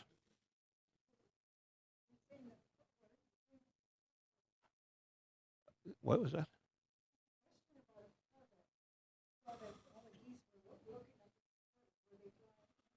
No, they were on the ground looking. They were on the ground looking. They were just upset. They were sensing it, and they were upset, and they thought it was wrong, and it shouldn't be there. Yep. And my geese are interested when humans come into the yard. They associate humans with food. So if you drive into my yard, your car will immediately be surrounded by 100 geese. So they were kind of like, most of them can't fly because they're domestic geese. So they were like, look, people, they should feed us. Well, they weren't feeding them, so they were angry. They were upset with them. What kind of radiation are you detecting there? In that? You know, that's an excellent question. We're not certain yet. We're not 100% certain, but when I've tried to block it, it seems to be more energetic than alpha particles, which is what I would expect to show up. But it looks like I'm getting something kind of in between gamma radiation and beta radiation. So I can block it with aluminum foil. Now, would there be any relationship between that and what's sometimes said to be observed or detected around UFOs? That's Very a likely. good question. I would suspect so. They're all using, when the UFO is flying, the Model T that I was showing you, that's using electrostatics. And that's ionizing the gas. And that's a plasma. And Yeah, that plasma, people have talked about it changing colors, haven't they? And so that's probably what's happening there. And when it goes clear, that's when they're moving into the portal range. So it's all typical technology. And my question, it pretty much relates to the very previous question. Your instruments or experiment up here, we can visually see results of certain things you do, cause and effect. If we go outside and we look at the sun, we can feel the heat, we can see a visual thing. What would be the speculation, of course, what would be the best instrument we can use to see a UFO, a flying object, or something like this? You mentioned radiation, thermal, what? What would you expect? It's the same, as far as I know from people who do ghost busting, it's all the same equipment. Say that again? The people who do hunt ghosts, it's the same equipment that they use to hunt ghosts that hunts UFOs. And some of that does involve detecting electric and magnetic fields, but then there's the audio. Yeah, So that technology could also be useful as well. yeah. And that's a slightly different interconnectedness between magnetic fields and essentially space-time. And there seems to be something where you can focus mentally on them and bring them in. Okay, thank you. You say you got this hooked up to just regular 110, 60 hertz. Yes. You haven't experimented with any other frequencies to see what would happen, or have you tried to do the math, try to figure out? Cheap, redneck cheap. Well, in this case, for this system, no, because I had to work with what I had. Yeah. Originally, when I did some of my work with water, I had a borrowed function generator from a friend of Joe's that did a lot of work with electronic equipment, and Couple there of them. I could try different frequencies, and it was interesting because you could keep everything the same, and you'd hit the frequency it's supposed to match, see bubbles like crazy, tune it off the frequency, shuts off. Go to the next one in line, get a bunch of hydrogen bubbles, tune it past it, shuts off. So you could actually trace it out as you went, which was pretty cool. You could probably get an oscillator on the internet for a cheap on eBay or something. Well, Yep. these have to be fairly high power in order to do them properly. You might have to design your own circuits then. Yeah, Yeah, and that's where there's a little bit of a problem there. yeah. Well, I know a little bit about that. I maybe could help you guys out if you're interested. Good deal. Yeah. Thank you. Back to the portal that the geese detected. Yes. How do you think they detected it? Was it purely eyesight? Did they have good eyesight, or could I it don't have think been they have No. good eyesight. No, I honestly think it was a lot of They're psychic. now. Well, a lot of geese have a built-in homing device essentially in them, and it essentially is magnetite that's in their. Now I'm going to screw this up, but I think it's somewhere between the cranial and their beak, and I think somehow that kind of tuned them in to, hey, this is different. I suspect that may be the cause.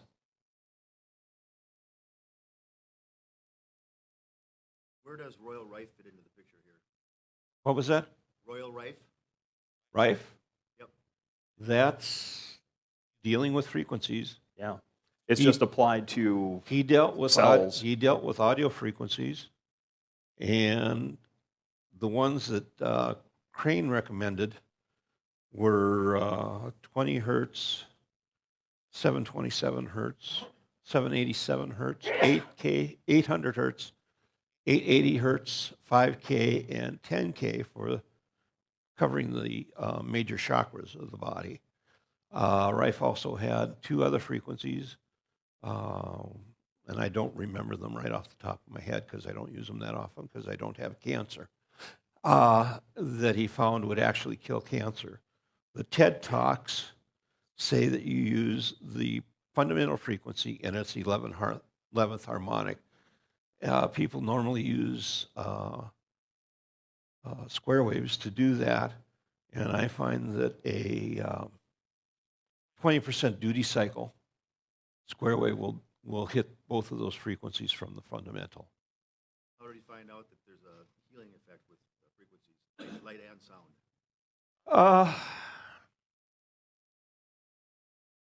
The healing effect of frequencies goes back thousands of years.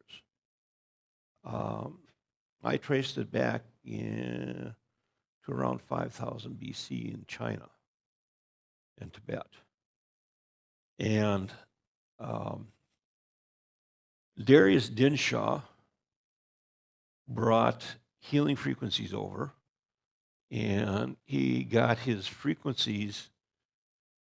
He took colored light and talked to Tesla and had Tesla reduce it down to audio frequencies within the music spectrum.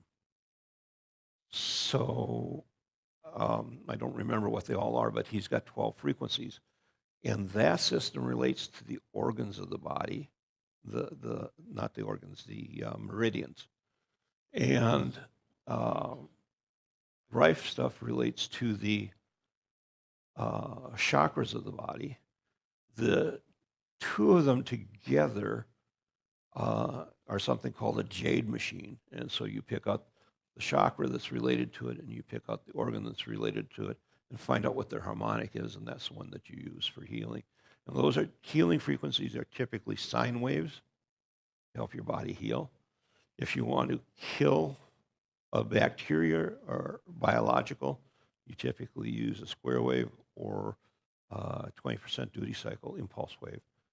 And Halda Clark took and analyzed all kinds of bacteria to find out what the frequency markers were for them, what they'd show up between, and what the kill frequency was. When I was in the nursing home, because of my leg, the wing that I was in had something called C. diff, which is a deadly diarrhea. And we lost 3 patients in there. The nurses got it, the caretakers got it, everyone got it but me. And the only thing I was doing is every time I thought it was coming on, I played the tones and I no longer had diarrhea. So there's all kinds of tones.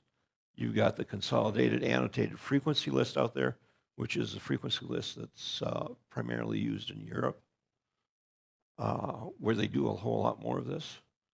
There's a machine out there, I won't mention it here today, that I picked up because it has the most frequencies out there of anyone. And it's got them all programmed in, so all you do is select what you want. So. Why hasn't mainstream medicine picked up on it? Okay, in 1954, the head of the AMA was an accountant, and he decided that the doctors weren't making enough money if we had on their cancer treatment, which was chemotherapy. And so he lobbied Congress to make it illegal to use these frequencies for killing cancer in the U.S. Does that answer your questions? Unfortunately. And so they made it illegal. Doctors can't use it. Halda Clark went to jail for 5 years for using it.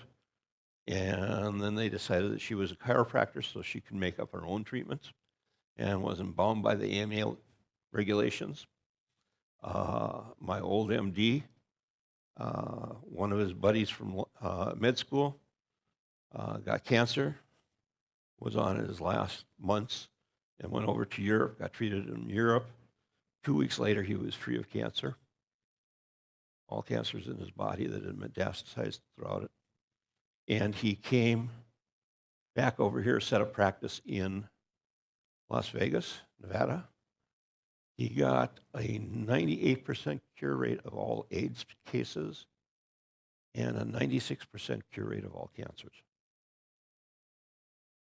The ATF came in with machine guns blasting, shot up his place, traumatized his staff, confiscated all his equipment, slapped him in jail for 5 years. He got a new attorney, and since they couldn't find his rife equipment, he had to be let go because they didn't have any evidence against him anymore. I wonder where that went to. I was just going to say my wife had ovarian cancer about 12 years ago, and I bought a Royal Rife machine, and she's been cancer-free for 12 years. Yep. It works. She uses it about 2 or 3 times a week. Last year at MarsCon, one of our guests saw me treating a gal and was wondering what frequencies and took a copy of my book. And he had skin cancer, went through surgery, went through radiation, and went through chemo, and it metastasized throughout his body.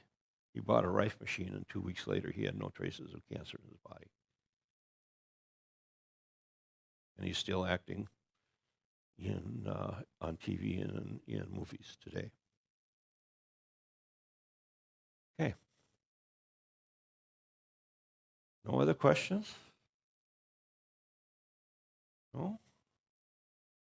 I guess I'm just going to add to something you'd mentioned earlier in that there's a relationship of this to chemistry as well, in the sense that, like as you were mentioning with cells breaking apart, you tend to see square waves. So in chemistry, when we're trying to break apart a chemical, we tend to use square waves, or at least we're doing the resonant chemistry. And if we're trying to cause atoms to combine to make something brand new, we tend to use sine waves for that. Yeah. So it's all interconnected. There's a relationship between all of it, and it seems to point to very specific patterns. Misquote Tesla, frequency is everything.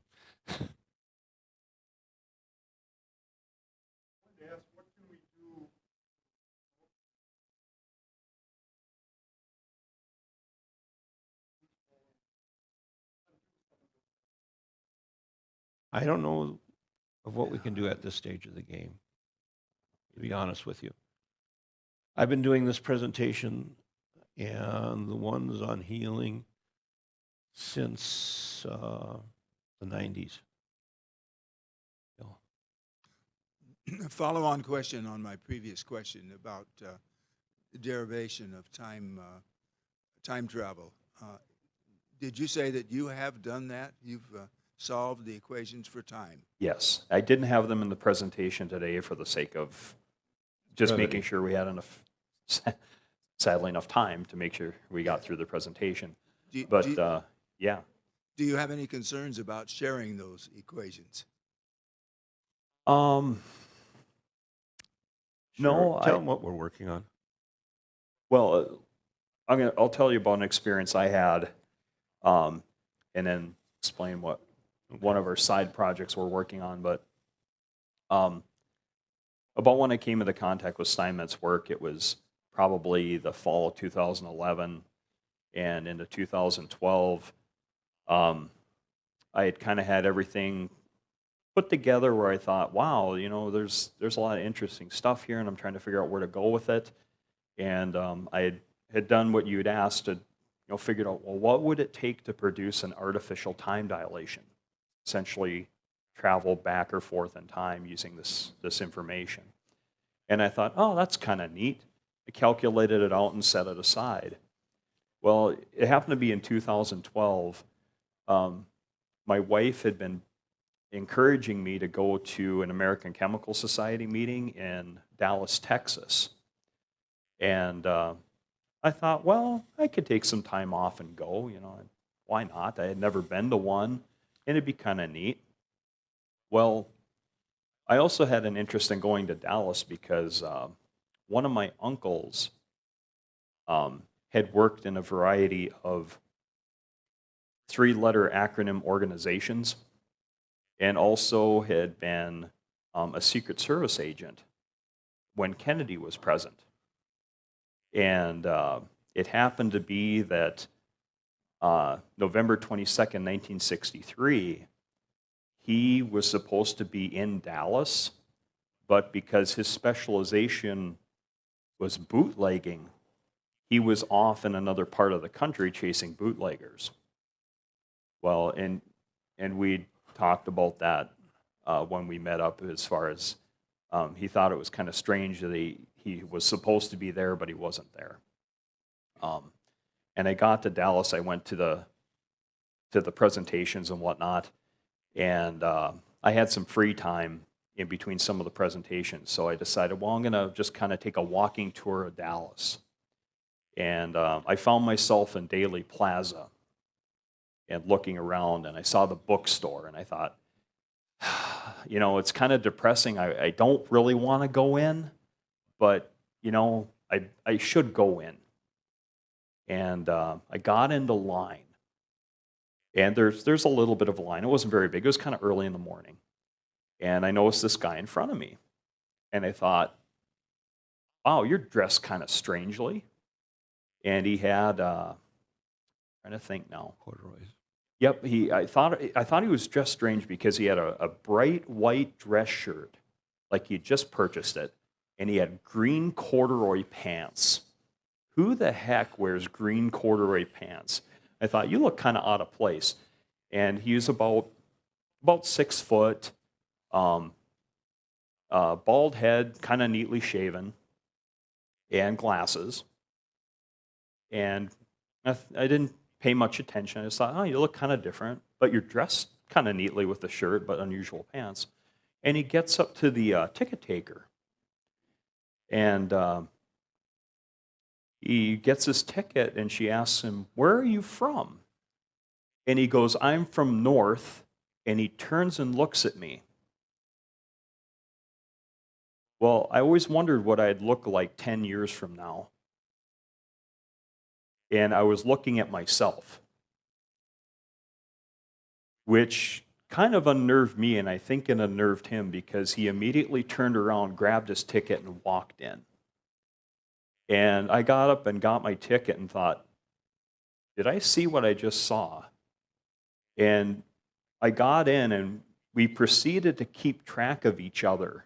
And I don't know if you've ever been to the bookstore, the book repository in Dallas, but it's a very unusual place. It's designed so that there's absolutely, positively no noise. There's no talking.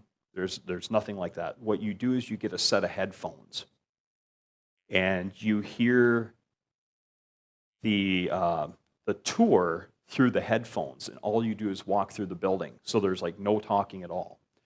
So when we got to go get our headphones, strangely enough, our motions were perfectly identical. It was like we were synchronized. And we got our headphones on.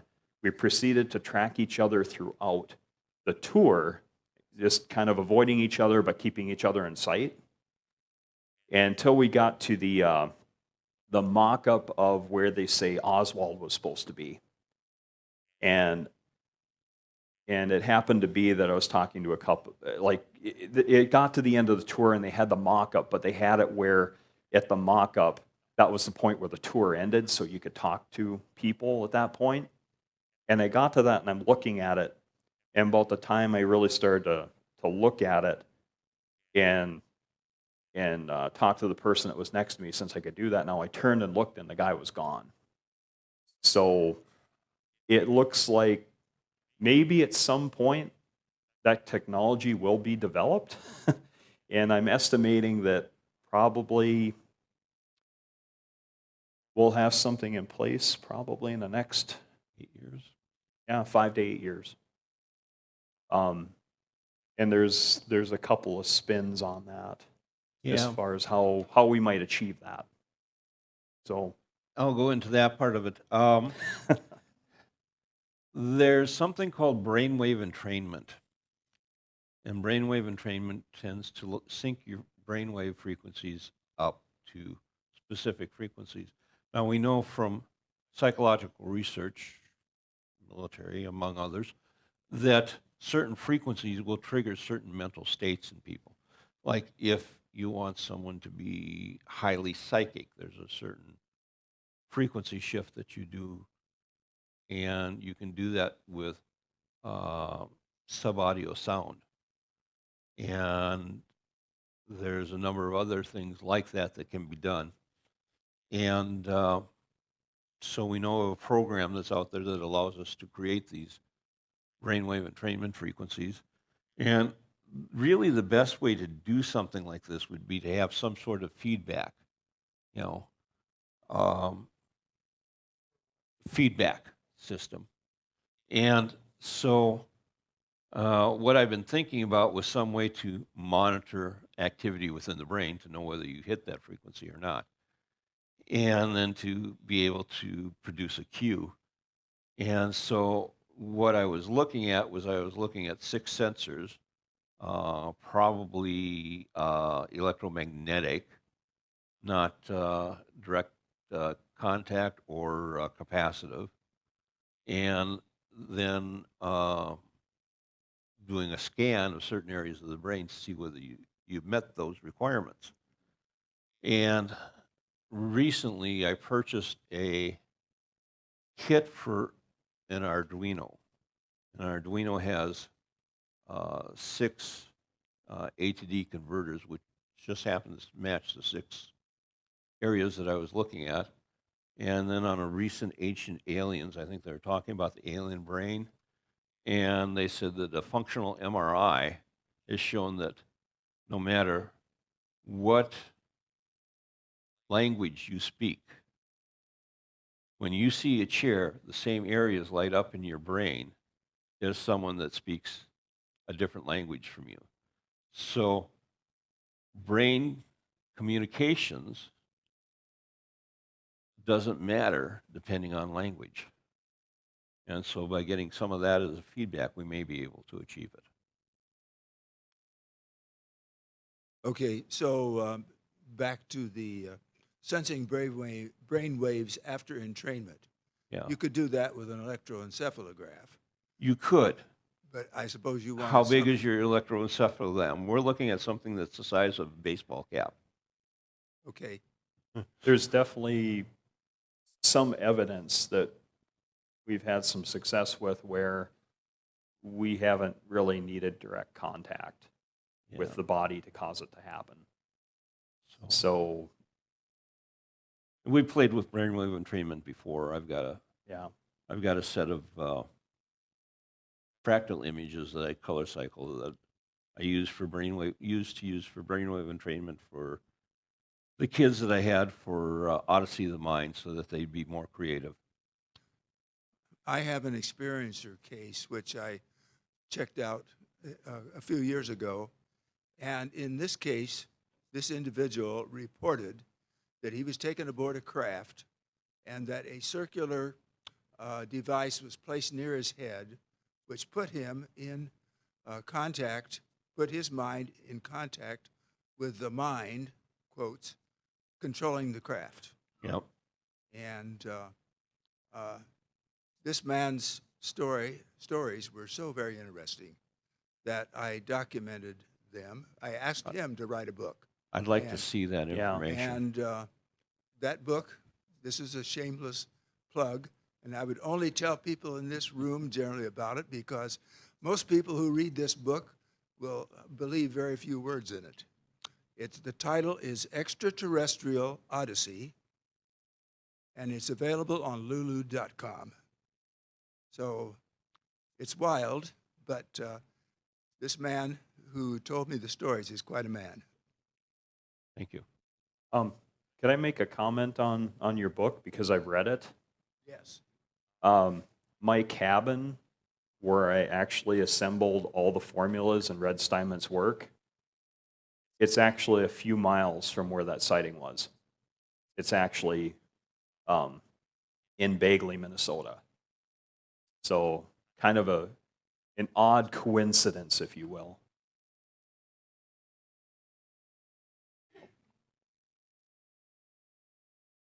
A lot of both of your presentations delved into areas of science and physics and so on, and a name jumped out at me of the credibility of Bob Lazar. And could you also, one of you, address Moscovian or the element 115 and the credibility of that as a energy device? You want me to do it? Well, I suppose I could, and just briefly, but you can. Just briefly is you can take two elements and combine them to get 115. The trick is to finding which two you want to do the combination of. So you should be able to, with electrical and magnetic frequency resonances, create a stable version of it. Is that enough? Yeah. How about Bob Lazar? He was probably right. That's typical of black projects as to what happened to him. And it's common policy since the 1930s that generally if new elements are discovered, they're kind of kept secret until a certain time span, and then they're released to update. Yeah. That's a fairly common practice that's happened since the 1930s. Most of the patents that I was showing had been held for like 30 to 35 years before they were released to be patented, until the patents were actually applied for, because they were classified as military secrets. The same thing was true of the transuranium elements since the Manhattan Project. They were held secret till the 1960s, and then all of a sudden, oh, look, we've discovered these new elements. Here you go. So that's fairly common. Yes? Yeah, I just wanted to answer this guy's question. What's the best way to spread this? Probably through grassroots thing. Unless you can maybe get some kind of a genius like Elon Musk or something to manage to get it. And probably it has to be done outside the U.S. in the English-speaking countries. The powers that be that don't want this kind of information are kind of entrenched here and in England, and it overseas would probably be a better bet than here, unfortunately, unless it's kind of done under the radar, kind of. Typically, I would give this presentation at a science fiction convention. And the reason for, the Orion Consulate is actually a real corporation that was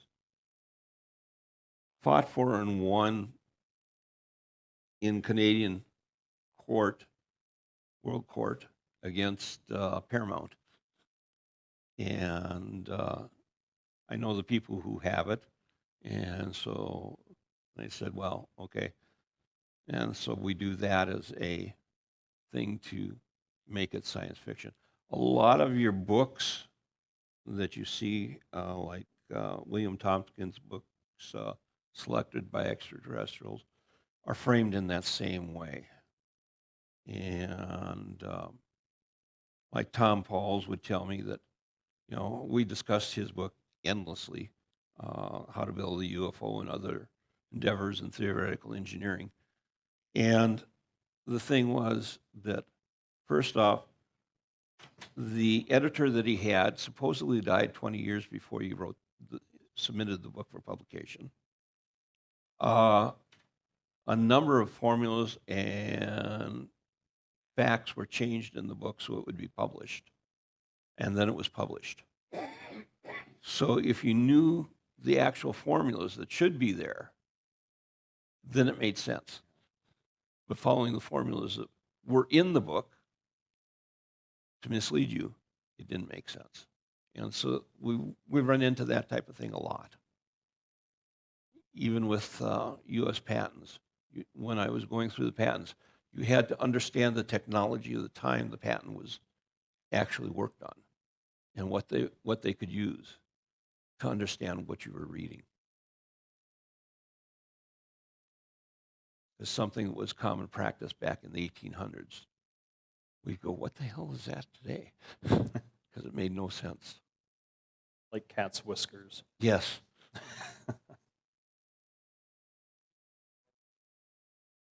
Oh, Rife. Rife. R-I-F-E. R-I-F-E. Yeah.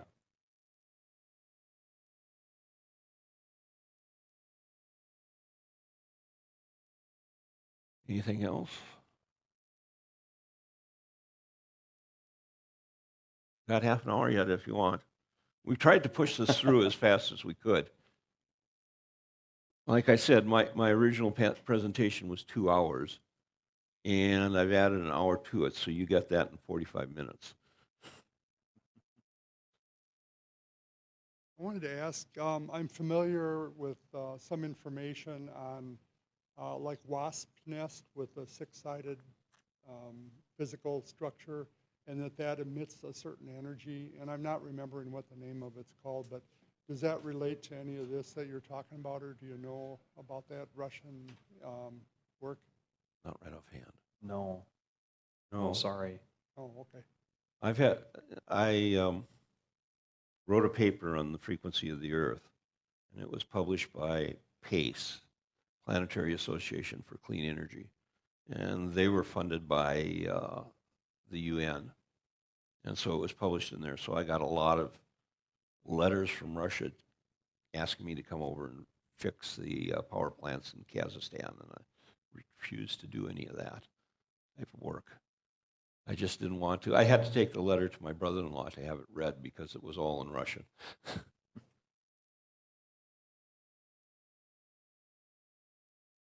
Okay, I've been dealing recently with an experiencer who does not want to report her experience to MUFON. And she's had several experiences, and there's some physical evidence that her experiences are valid. And the one experience I want to tell you about to see if you can give me some idea as to what might be happening. When she wakes up in the morning and first opens her eyes, she sees a chicken wire grid, a hexagonal grid in front of her eyes, and it fades as her eyes, she said, it's sort of like if you have a spot in front of your eyes, which is some particle inside the eyeball, pretty soon your brain tunes it out. And she thinks maybe that her brain is tuning this out, and she can't see it anymore. So I would like for you to think this over. I don't know whether you can come up with the instant answers. I've got a thought, but I'd be very interested in hearing your thoughts as to what might be happening. For me, when I was having that, and I was in my late 20s, I think, I was having a web in front of my eyes, is what I called it. And apparently it was related to blood pressure and a few other things like that. And when things changed, it went away. But they were talking about it being blood formations in the back of the eye when I went to the eye doctor. So you may want to, if she hasn't gone to an eye doctor about it yet, she may want to do that. She went to an eye doctor, and the ophthalmologist said that her eyes were normal. Okay. So, then the other thing it could be is it could be, you know how the brain works. yes. It's a probability filter. So all your neurons are basically summations, and they produce an impulse. And it could be that her brain had been focused, so that it was focused into that pattern. And when she woke up, she started developing more and more of the beta waves and stuff, and so that breaks up the pattern. When you had a web in front of your eyes, was it a regular geometric formation like hexagons, like chicken wire, we'll say? It looked more like a spider's web. Okay. Yeah, that's different. It looked like I was looking through a spider web. Yes. Thank you.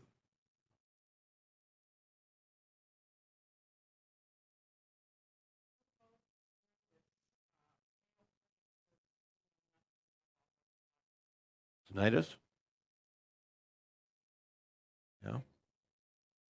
Ringing in the ears? The constant noise that I hear? When I went to the audiologist, he said, if you wear your hearing aids, you won't hear it. Well, with me, it goes away when the hearing aids are in. like today, so it's easier for me to hear you. Usually I don't wear them because I don't like them.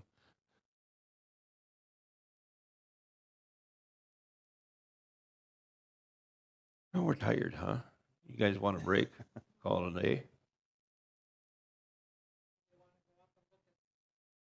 Okay, Sure. let's do that. Sure. Sounds good. Okay, let's do that. And we need to be out of the room by 5 o'clock, so I'll give you like a 5-minute warning. We got to wrap it up. But for now, feel free to answer questions, check out the material, and socialize and enjoy. And I'll let you know at about 5 to 5.